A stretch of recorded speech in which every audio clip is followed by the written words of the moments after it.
Friends, welcome back to new video. अब यहाँ पर हम जो डिस्कस करने वाले हैं, यहाँ पर मैंने 6 क्वेश्चंस जो हैं वो प्रीवियस ईयर क्लासेस से लिए हैं हमने, कि आपकी जो फादर ऑफ मॉडर्न मार्केटिंग, ये कुछ इस टाइप के क्वेश्चंस हैं जो आपको बहुत ही ज़्यादा कॉमन फ्रिक्वेंट देखने को मिलते हैं। Father of modern marketing Philip Kotler. Father of management कौन है? पी.एफ. ड्रकर। अब यहाँ पे आपको देखो, मॉडर्न मार्केटिंग, मैनेजमेंट, बहुत सारे ऐसे वर्ड्स हैं, मतलब इकोनॉमिक्स के आ जाते हैं, आपके अकाउंट्स के आ जाते हैं, तो आप कन्फ्यूज़ हो जाते हो। तो यहाँ पे एक मैनेजमेंट का बहुत सिंपल छोटी सी ट्रिक है कि हम ड्रकर को ड्रंक से याद कर सकते हैं, कि मैनेजमेंट जो है वो ड्रिंक करके किया। तो PF. Drucker is father of management. Abraham Maslow की जो थ्योरी है वो कौन सी है? नीड हायरार्की थ्योरी है, ये इसके लिए जाने जाते हैं। When did the production period and? हमें पता होना चाहिए कि प्रोडक्शन पीरियड के बाद कौन सा पीरियड आया था। तो पहला जो हमारा प्रोडक्शन पीरियड था वो हमारा 1920s में ख़त्म हो गया था। 4 पीस जो हैं वो product, price, place of promotion, इसमें 3 पीस और आगे ऐड हो जाते हैं जो हम मार्केटिंग की स्ट्रेटेजीज पढ़ेंगे उसमें हम करेंगे। मार्केटिंग आर्ट है या साइंस है? ये क्वेश्चन बहुत ही ज़्यादा फ्रिक्वेंट है। ये आपको बीकॉम हो चाहे एमकॉम हो या आपका कोई थ्योरेटिकल एग्जाम जो होता है उसमें आपको पूरा एलिब्रेट करने के लिए आता है कि आर्ट है कि साइंस है। ये बेसिकली आर्ट भी है और ये साइंस भी है। आर्ट इसीलिए कि आप कितने कन्वीनियंट तरीके से आप सामने वाले को इन्फ्लुएंस कर पाते हो अपने आइडियाज़ के साथ, ये आर्ट है।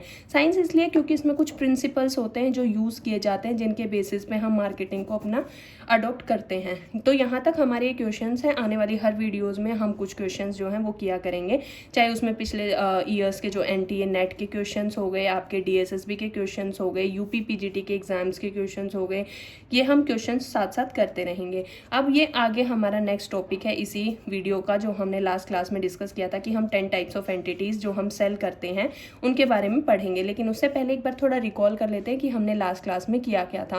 लास्ट क्लास में हमने किया था मार्केट। मार्केट क्या होता है? मार्केट होता है set of actual and potential buyer of a product. एक प्रोडक्ट को बाय करने के वाले और एक प्रोडक्ट को सेल करने वाले जो एंटिटीज़ होती हैं उन वो कहाँ आती है? हमारी मार्केट के अंदर आती हैं। फिर हमने पढ़ा था मार्केटिंग मैनेजमेंट। हम सारी टर्म्स को एक बार रिकॉल कर लेते हैं, क्योंकि बिना रिकॉल किए हम आधी चीज़ें फिर पीछे भूल जाते हैं। मार्केटिंग मैनेजमेंट क्या है? Marketing management deal with market. ये मार्केट के साथ आपकी डील होती है। अब हमने यहाँ पर डिमांड क्रिएशन देखी थी कि डिमांड, किसी भी प्रोडक्ट की डिमांड 2 ही तरीके से क्रिएट होती है। या तो आपका जो न्यू यूज़र है वो डिमांड को क्रिएट करेगा, या आपका एग्जिस्टिंग यूज़र डिमांड को करेगा, जिसको हम रिपीट परचेज भी बोलते हैं। यहाँ तक हमने किया। उसके बाद हमने कॉन्सेप्ट किए। कॉन्सेप्ट में सबसे पहले हमारा प्रोडक्शन कॉन्सेप्ट था, जिस पे ऊपर एक क्वेश्चन जो लास्ट ईयर आया है वो मैंने आपको कराया भी है कि प्रोडक्शन कॉन्सेप्ट कब एंड होता है। वो 1920s में एंड हो गया था। प्रोडक्शन कॉन्सेप्ट में हमें पता था कि प्रोड्यूस करो और सेल करो। उसके बाद हमारा आया था प्रोडक्ट कॉन्सेप्ट। प्रोडक्ट कॉन्सेप्ट में क्या था हमारा? यहाँ पे हम वैल्यू फॉर कस्टमर पे ध्यान देते हैं कि हमें वो चीज़ें बनानी है जो कस्टमर को वैल्यू जो है वो प्रोवाइड कर सके। अब प्रोडक्ट कॉन्सेप्ट से हमने एक वर्ड जो था वो देखा था, मार्केट मायोपिया। मार्केट मायोपिया पे आप एक स्टार लगा सकते हैं, क्योंकि इससे ये बहुत ही मतलब लाइक टेक्निकल टर्म्स आप में आता है मार्केट मायोपिया। मार्केट मायोपिया क्या होता है कि आपका जो कस्टमर है उसकी प्रेजेंट डिमांड्स, प्रेजेंट नीड्स पे आप फुलफिल नहीं ध्यान दे रहे हो, आप उसकी जो फ्यूचर की डिमांड है उस पर ध्यान कर रहे हो। इसको मार्केट मायोपिया बोल रहे हैं। मायोपिया का मतलब दूर की बातें देखना, दूर की बातें सोचना। थर्ड कॉन्सेप्ट आया था हमारा सेलिंग कॉन्सेप्ट। सेलिंग कॉन्सेप्ट हमारा क्या बोलता था कि आप सेल्स को मैक्सिमाइज करो और प्रॉफिट कमाओ। आप सेल्स मैक्सिमाइजेशन रखोगे तो प्रॉफिट ऑटोमेटिकली हो जाएगा। फिर हमारा मार्केटिंग कॉन्सेप्ट आया। मार्केटिंग कॉन्सेप्ट में क्या था कि आपको कस्टमर का सेटिस्फेक्शन देखना है। कस्टमर अगर आपका सेटिस्फाई है तो आप अच्छे प्रॉफिट में जा रहे हो। और फिफ्थ वन, जो कि सबसे लेटेस्ट भी है और सबसे यूनिक भी है, वो है societal marketing concept. Societal marketing concept में आपको एक चीज़ ध्यान रखनी है, वो है आपका ट्रायंगल। कि आप किन किन चीज़ों पे ध्यान रखते हो? आपका सोसाइटी, आपका कंज्यूमर और आपका जो मार्केट है, लाइक आपकी कंपनी है, उस पर भी आपको ध्यान देना है। तो ये हमारे कुछ कॉन्सेप्ट्स है, या लास्ट क्लास को हम रिकॉल कर रहे हैं। अब यहाँ पर हमने लास्ट क्लास में बोला था कि हम एंटिटीज़ देखेंगे। हम सिर्फ प्रोडक्ट को, गुड्स या सर्विसेज को सेल आउट नहीं करते हैं। हमारे पास 10 टाइप की आइडेंटिटीज़ हैं। सबसे पहले है गुड्स, सेकेंड है सर्विसेज, थर्ड है एक्सपीरियंस। अब एक्सपीरियंसेस में क्या होता है? जैसे वाटर पार्क हो गया आपका, यहाँ आप क्या कुछ प्रोडक्ट लेके आते हो? नहीं, वहाँ आप एक एक्सपीरियंस करते हो। क्लब वगैरह है, वो एक्सपीरियंस आप सेल कर रहे हो। इवेंट्स है, इवेंट्स में जैसे आपके शोज़ होते हैं, कोई भी सेलिब्रिटी का शो है या कोई और इवेंट जो ऑर्गेनाइज किया जा रहा है उसको हम इवेंट बोलते हैं।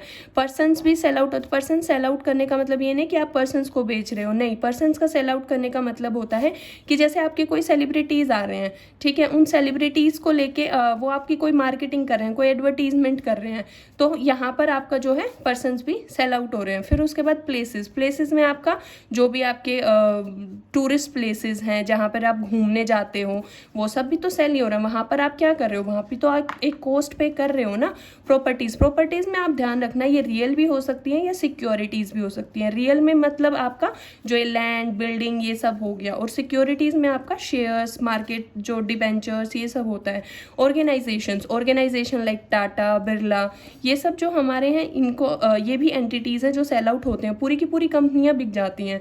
उसके बाद आप इंफॉर्मेशन भी सेल आउट करते हो, लाइक आप जैसे आप यूट्यूब है, यूट्यूब चलो फ्री है, लेकिन यहाँ पे कुछ ऐसे आप प्रमोशन देखते हो जो कि पेड की तरफ आपको लेके जाते हैं, तो ये आपको इन्फॉर्मेशन है जो आपकी यहाँ पर सोल्ड आउट हो रही है। फिर आइडियाज़ बिकते हैं। आइडियाज़ जैसे आपने कोई मूवीज़ भी देखी होगी, एक एक आइडिया को खरीदते, जैसे किसी ने कार ही डिज़ाइन किया है, वो अपनी कार डिज़ाइन को बेचता है, तो उसका आइडिया ही तो वो बेच रहा है।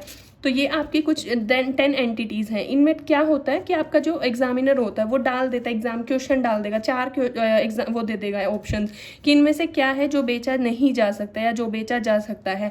तो वो गुड्स स्टूडेंट्स को पता है, सर्विसेज पता है, इवेंट्स भी पता है कि ठीक है वो खरीद लेगा। लेकिन पर्सन्स अगर डाल दिया तो एक बार कंफ्यूज हो जाएगा कि पर्सन्स को तो नहीं खरीदा जा सकता है, लेकिन ये भी वो एंटिटी है जिनको हम खरीद या बेच सकते हैं। Not in the physical terms but these are persons, like कि वो अपनी कोई सर्विसेज आपको देते हैं और आप उसके बदले में पे करते हो। जैसे आप किसी कॉन्सर्ट में गए, वहाँ पर आपने क्या किया, इवेंट को किया, लेकिन वहाँ पर जो पर्सन्स का होता है, जो पर्सन इन द सेंस जो सेलिब्रिटी वहाँ परफॉर्म कर रहा है, उसको जो पे किया जाता है वो आपका क्या हो जाता है, बाय एंड सेल का कॉन्सेप्ट आ जाता है। फिर हमने देखना है अब टाइप्स ऑफ मार्केट। अब हमारी मार्केट कितने टाइप्स की होती हैं, ठीक है। मार्केट हमारी सबसे पहले होती है कंज्यूमर मार्केट। कंज्यूमर मार्केट क्या है, एक एफएमसीजी का मतलब क्या होता है, जो पेरिशेबल गुड्स हैं, फास्ट ये पेरिशेबल गुड्स लाइक 2 या 3 दिन इनकी जो वैल्यू होती है वो चलती है, ये हमारी कंज्यूमर मार्केट में आती है। और एक होता है ड्यूरेबल मतलब जो लंबे टाइम तक चलते हैं। अब ये जो पेरिशेबल गुड्स होते हैं इनकी प्रॉपर एक मार्केट, शेयर मार्केट में भी ये प्रॉपर ट्रेंड करता है, एफएमसीजी इंडेक्स भी आपको देखने को मिलता है, ये आपकी कंज्यूमर मार्केट के अंदर आती है। सेकेंड है इंडस्ट्रियल या बिजनेस मार्केट। इंडस्ट्रियल या बिजनेस मार्केट कौन सी होती है, जहाँ आप रॉ मटेरियल परचेज करते हो, रॉ मटेरियल सेल करते हो, वो आपकी इंडस्ट्रियल या बिजनेस मार्केट होती है, जहाँ से आप कुछ नया प्रोड्यूस कर रहे हो। गवर्नमेंट मार्केट का मतलब होता है जहाँ गवर्नमेंट इंटरवीन करती है, जहाँ गवर्नमेंट कुछ खरीदती है, कुछ बेचती है। जैसे गवर्नमेंट रोड बनाती है तो उसके लिए क्या वो आपसे रॉ मटेरियल उसको नहीं जरूरत पड़ती है, बिल्कुल उसको जरूरत पड़ती है। तो गवर्नमेंट मार्केट का मतलब होता है जहाँ से गवर्नमेंट अपनी चीज़ों को बाय करती है, सेल करती है। ग्लोबल मार्केट आपने ग्लोबलाइजेशन का कॉन्सेप्ट आप अच्छे से जानते हैं। ग्लोबलाइजेशन का मतलब क्या होता है, नो बाउंड्री बिटवीन नेशंस। आपके जो नेशंस हैं उनके बीच में कोई बाउंड्री नहीं है, तो दोनों देशों के बीच में या 2 से ज़्यादा देशों के बीच में जब हमारा मार्केट जो है या ट्रेड जो है वो प्लेस करता है, उसको हम बोलते हैं ग्लोबल मार्केट। उसके बाद आती है non profit market like NGO, आंदोलन एक्सेट्रा। आप ये देखते हो कि नॉन प्रॉफिट मार्केट में आंदोलन, कई बार हम बेटी बचाओ बेटी पढ़ाओ है या एलपीजी सब्सिडी वाले, ये क्या है, ये नॉन प्रॉफिट मार्केट से तो है। क्या आपको इनसे कुछ मिलता है, नहीं। ये नॉन प्रॉफिट मार्केट लाइक एक तरीके से अवेयरनेस के लिए हमारा होता है।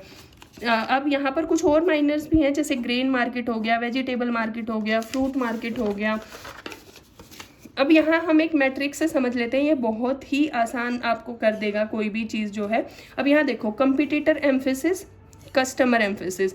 यहाँ पर आपका कंपनी जो है वो कंपटीशन पे फोकस कर रही है, मतलब लाइक वो कंपटीटर पे ध्यान दे रही है, और यहाँ पर है कस्टमर पे ध्यान दे रही है, ठीक है। यहाँ हमारा कस्टमर है, यहाँ हमारा कंपटीटर और बीच में हमारी कंपनी है।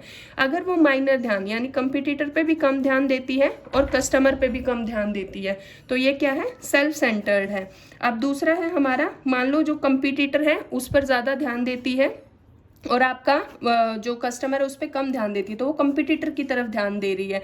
लेकिन अगर आपकी जो कंपनी है वो आपके कंपटीटर पे जो है वो कम ध्यान दे रही है लेकिन कस्टमर पे ज़्यादा ध्यान दे रही है, तो ये जो कंपनी है ये कस्टमर ओरिएंटेड है।